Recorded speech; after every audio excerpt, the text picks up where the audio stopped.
ఒక సముద్రంలో జలకన్యలు ఈత కొడుతున్నప్పుడు దూరంగా వారికి ఒక పాత మునిగిపోయిన ఓడ కనిపించింది.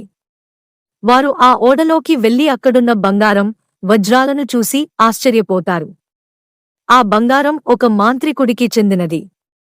ఆ మాంత్రికుడు, "నా బంగారం కోసం వచ్చారా?" అని ఆ మాంత్రికుడు జలకన్యలను చూసి వాటిలో ఒకదానిని చేపగా మారుస్తాడు. మార్చిన జలకన్యను ఒక సీసాలో బంధించి దూరంగా విసిరేస్తాడు. ఆ సముద్రం పక్కనే ఒక చిన్న ఊరు ఉంది. ఆ ఊరివారు సముద్ర చేపలను పట్టి జీవించేవారు.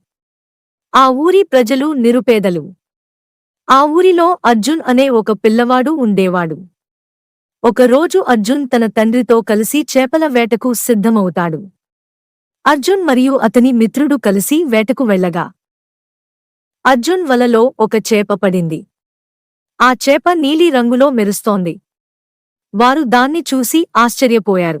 అర్జున్ ఆ సీసా మూత తీయగా ఆ నీలి రంగు చేప ఒక జలకన్యగా మారింది. ఆ జలకన్య కృతజ్ఞతతో అర్జున్కు ఒక మాయ ముత్యం ఇచ్చి ఇలా చెప్పింది, దీనిని ధరిస్తే మీరు నీటిలో ఎంతసేపైనా ఊపిరి తీసుకోవచ్చు. వెంటనే అర్జున్ ఆ మాయ ముత్యాన్ని ఉపయోగించి సముద్రంలోకి వెళ్ళాడు.